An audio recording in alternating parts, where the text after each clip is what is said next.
ভবানীপুরে BJP প্রার্থী শুভেন্দু অধিকারী বৃহস্পতিবার থেকে শুরু করে দিলেন প্রচার। প্রথম দিনেই সুর সপ্তমে।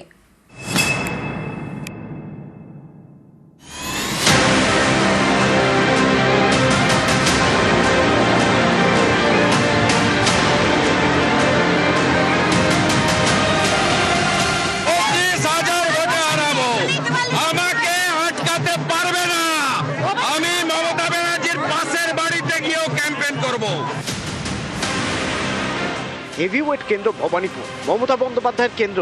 এই ভবানীপুরে এবার বিজেপির বাজি শুভেন্দু অধিকারী।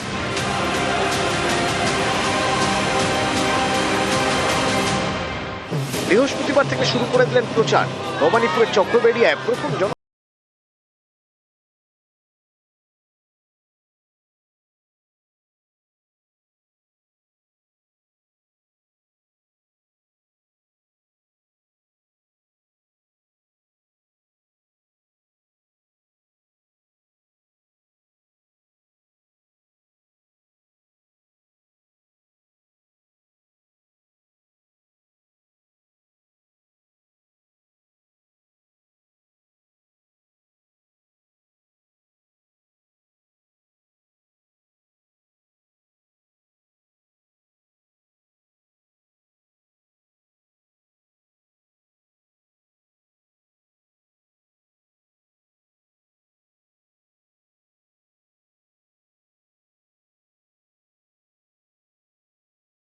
সংযোগ। যারা দেশের প্রধানমন্ত্রীকে বহিরাগত বলে তারা শুভেন্দু অধিকারীকে বহিরাগত বলবে, এটা স্বাভাবিক। আমার বাড়ির লোক স্বাধীনতা সংগ্রামী ছিলেন, ব্রিটিশের জেলে ছিলেন, লেট বিপিন অধিকারী। আমার সার্টিফিকেট এই ছিন্নমূল তোলামূলকে দিতে হবে না। হাঁটতে হাঁটতে এদিন ভবানীপুর থানাতেও যান শুভেন্দু অধিকারী।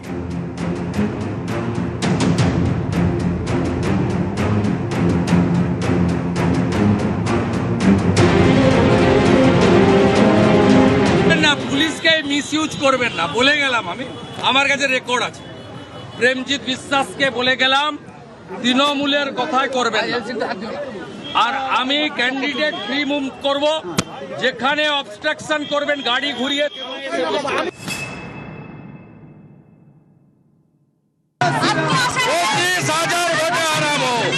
আমাকে আটকাতে পারবে না। আমি মমতা ব্যানার্জির পাশের বাড়িতে গিয়েও ক্যাম্পেইন করব। আমাকে কোনো বাড়ি বাদ থাকবে না। আমি প্রথম দিন যা পেয়ে গেছি, দেখুন ভোটার গণদেবতার প্রথম দিনই আমি আশীর্বাদ পেয়ে গেছি। দাদা, আপনি এমন কোনো ইম্পর্টেন্ট লোক নয় যে আপনাকে কেউ বাধা দেবে। গণতান্ত্রিক উপায়ে যে যে দল যে যে জায়গায় আছেন তারা থাকুন, তারা নিজেদের কাজ করুন, আমরা আমাদের কাজ করব। মানুষ শেষ কথা বলবে, সবার উপরে মানুষ সত্য, তাহার উপরে নাই। এবং আপনাকে বলি, উন্নয়ন ঘরে ঘরে, ঘরের মেয়ে ভবানীপুর। নিউজ 18 বাংলা। পাহাড়ে 3 আসনের প্রার্থী বদলে দিল বিজেপি। টিকিট পেলেন না দার্জিলিং এর দুবারের বিধায়ক নীরজ জিম্বা। টিকিট দেওয়া হলো গোর্খা জনমুক্তি মোর্চার নেতাকে। কার্শিয়াং এবং কালিম্পংয়েও পদ্মপ্রার্থী বদল। পুরুলিয়ায় কর্মীদের মন জয়ের চেষ্টা। জয়পুর কেন্দ্রে কর্মী নেতা অজিত মাহাতোর ছেলেকে সমর্থন বিজেপির।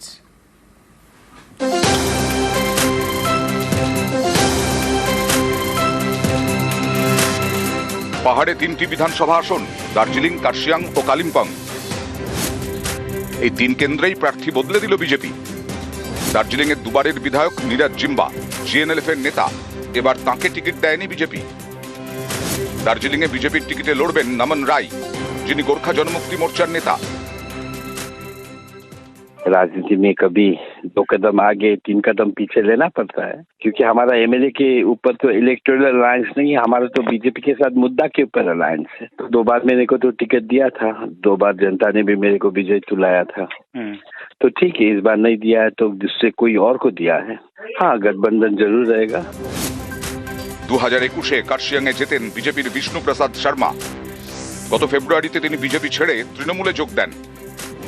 এবার কার্শিয়াংয়ে বিজেপি টিকিট দিয়েছে সোনাম লামাকে। কালিম্পংয়ে বিজেপি প্রার্থী করেছে ভরত ছেত্রীকে, যিনি ভারতীয় হকি দলের প্রাক্তন অধিনায়ক। পুরুলিয়ার জয়পুর থেকে বিজেপি সমর্থিত প্রার্থী বিশ্বজিৎ মাহাতো।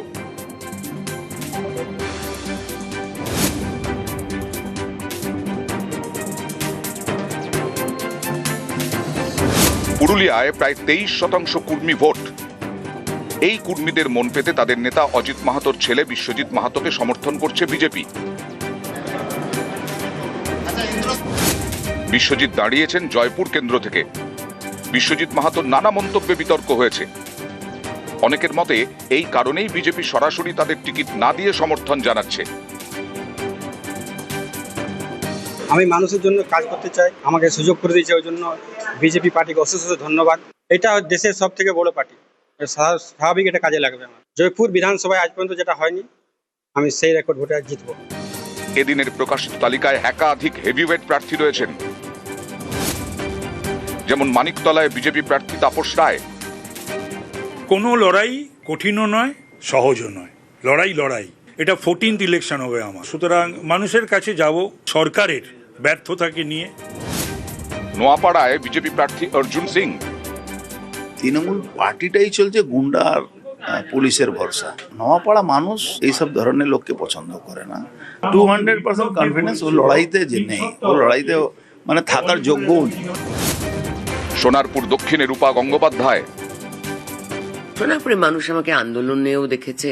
সোনারপুর মানে উত্তর দক্ষিণ বারুইপুর সব জায়গায় আমাকে মানুষ আন্দোলনে দেখেছে। সবাই খুব খুশি। আমার ধারণা আজকে যা পরিস্থিতি, তাতে মানুষ শুধু ভারতীয় জনতা পার্টিকেই চাইছে। কোচবিহারের মাথাভাঙায় নিশীথ প্রামাণিক, এগড়ায় দিব্যেন্দু অধিকারী। তরুণীতির বিরুদ্ধে আমার লড়াই না, লড়াই তৃণমূল কংগ্রেসের বিরুদ্ধে। আমাদের নেতা নরেন্দ্র মোদীর নেতৃত্বে ডবল ইঞ্জিন সরকার গড়ার লক্ষ্যে দল আমাকে মনে করেছে। আমি সকলের কাছে আবেদন রাখবো, সবাই পদ্মায় ভোট দেয়। হিরণ চট্টোপাধ্যায়কে এবার খড়গপুর সদরে টিকিট দেয়নি বিজেপি, দিয়েছে দিলীপ ঘোষকে। হিরণকে টিকিট দেওয়া হয়েছে হাওড়ার শ্যামপুরে। আমি কোথা থেকে দাঁড়াচ্ছি সেটা আমার কাছে গুরুত্বপূর্ণ নয়। 4 মে 2026-এ পশ্চিমবঙ্গে ভারতীয় জনতা পার্টির সরকার হবে, নরেন্দ্র মোদীজির সুশাসন প্রতিষ্ঠিত হবে।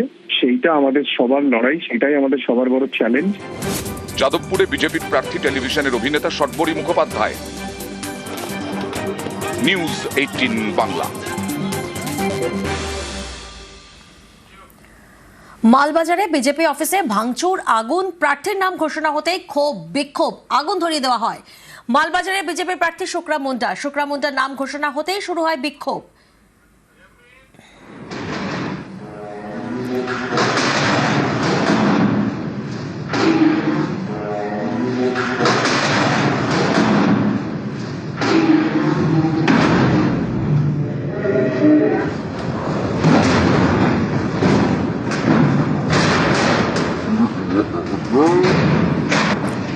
প্রার্থীর নাম ঘোষণা হতেই বিজেপি অফিসে চলে ভাঙচুর। বহিরাগত প্রার্থী বলে অভিযোগ বিজেপি কর্মীদের একাংশের। স্থানীয় নেতৃত্বকে উপেক্ষা করে সিদ্ধান্ত বলে অভিযোগ।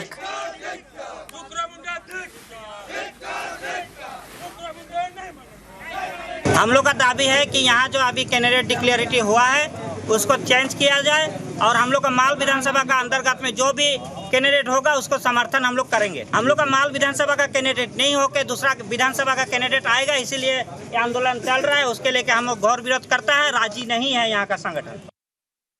এটা ওদের ব্যাপার, হয়তো ওরা এখন অ্যাকসেপ্ট করতে পারছে না কি একটা নাগারঘাটা থেকে গিয়ে একটা মালবাজারে একটা পার্টির ক্যান্ডিডেট হয়েছে, সেটাও হয়তো কোনো কারণে ওরা অ্যাকসেপ্ট করতে পারছে না। সেটাকে আমি ওদেরকে প্রতি কোনো রাগ নেই, ওদেরকে আমি দোষও দিব না। আমি ওদের সাথে বসবো, ওদের সাথে কাজ করব।